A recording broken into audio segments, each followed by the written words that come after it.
Moi, je pense pas que ce soit le fait d'une personne, en fait, de changer l'avenir. C'est pas qu'une affaire de femme, c'est une affaire d'humain. Salut, c'est Némir, on est chez Melty et aujourd'hui, je vais vous parler des femmes qui m'ont inspiré.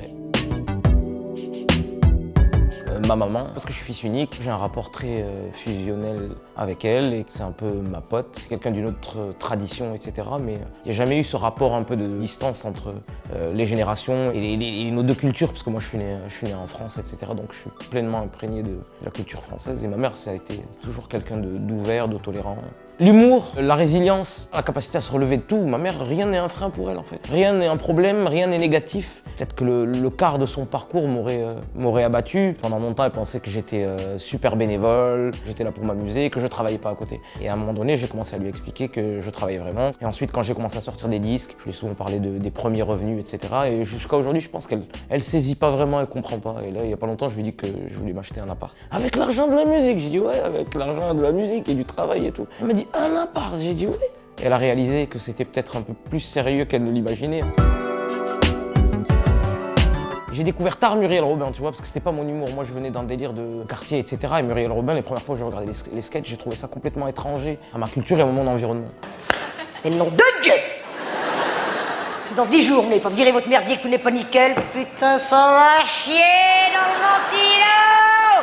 Et maintenant, avec le recul, je me rends compte que c'est même l'une des plus fortes qu'elle a inspiré tellement de gens, soit de Florence Foresti, par exemple. Maintenant, je vois du Muriel Robin partout chez les humoristes. Et après, j'aime bien toute la génération. T'as Jamel Comedy Club, toutes les meufs qui ont débarqué.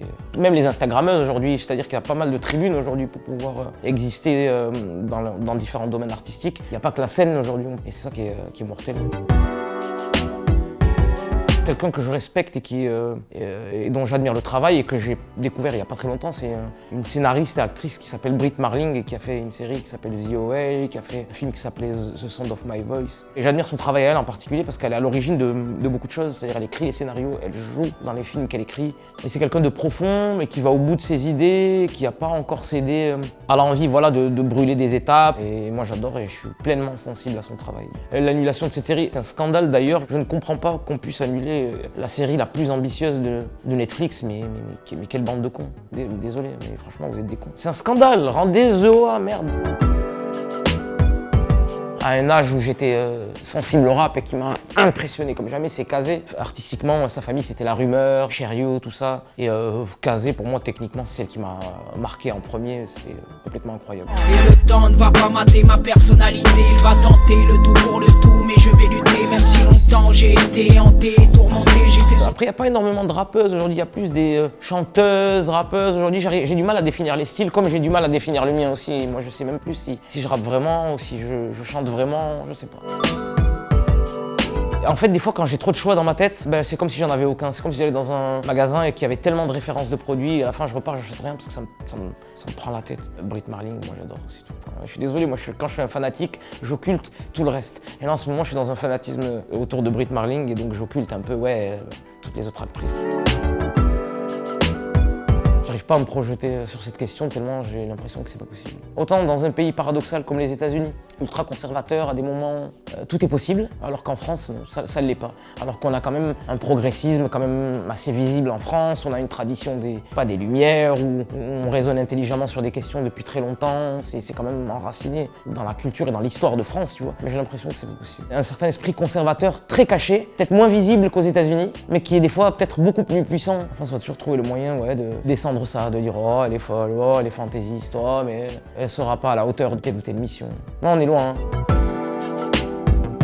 Taubira était ultra engagée, c'était une femme forte qui a encaissé quand même pas mal de coups, etc. Mais ce que j'aime bien chez elle, c'est qu'elle était toujours restée fidèle à ses convictions. J'aimais bien, c'est des histoires de caractère. Moi j'aime bien les femmes de caractère. C'est là que commence l'engagement pour moi, tu vois. Moi, je pense pas que ce soit le fait d'une personne, en fait, de changer l'avenir. C'est tout le monde. On est tous un peu responsables de ce qui arrive. Et le jour où on aura compris ça, ce sera magnifique parce qu'on se rendra compte que rien n'est inutile, en fait. Même tout le monde entend parler d'écologie, tout le monde devient de plus en plus éco-responsable, entre guillemets. Mais il se passe quelque chose. C'est long, mais il faut pas être pressé. C'est combien de siècles d'habitude, combien de siècles d'ignorance. Mais voilà, c'est pas qu'une affaire de femme, c'est une affaire d'humain. Julia Roberts. Toujours adoré Julia Roberts. This is my whole life's happiness. I have to be ruthless. Elle est sublime, elle est magnifique, elle est élégante, et en plus elle a des formes. Tu sens que c'est une putain de femme d'affaires. Il y a un équilibre, et même, j'adore, c'est une époque qui me plaisait bien. J'ai grandi qu'avec des femmes en fait, avec ma mère et ses copines. Et ça a changé ma vie de grandir dans ce milieu de femmes en fait. Ça m'a donné tout de suite énormément d'informations sur ce milieu qui peut rester le milieu des femmes, très secret pour un garçon, surtout à un âge où tu te construis. Quand mon père allait au travail, ma mère et ses copines se retrouvaient chez ma mère et elles regardaient des cassettes vidéo d'une chanteuse qui s'appelait Sheikha Remiti. C'est voilà quelqu'un qui déjà dès les années 80-70 abordait des sujets en chanson comme l'amour, la sensualité, fumer des clopes, boire des bières. Et c'était un truc complètement incroyable. Chez nous d'entendre une femme dire ça en musique quoi. Donc il y avait un lâcher prise complètement incroyable et c'est là que j'ai mesuré à quel point elles avaient un monde très proche du nôtre en fait. Des fois qui pouvaient être ultra trash, ultra critique, ultra second degré, ultra ouvert, ultra libéré. Alors que quand il y avait la présence des hommes, il y avait toujours cette pudeur. Et même aujourd'hui ça existe. Et on dit toujours les femmes entre elles peuvent être plus trash que les garçons, c'est juste qu'elles le sont entre elles. Et moi j'ai eu accès à ça très tôt quoi, j'ai grandi avec des femmes. J'ai tout de suite eu cette espèce de plus. Ça a contribué, je pense, à développer chez moi une sensibilité. Et c'est ça qui a changé ma vie. Ouais. Et Sheikha Remiti, voilà. C'est une femme algérienne dont j'ai toujours été fan.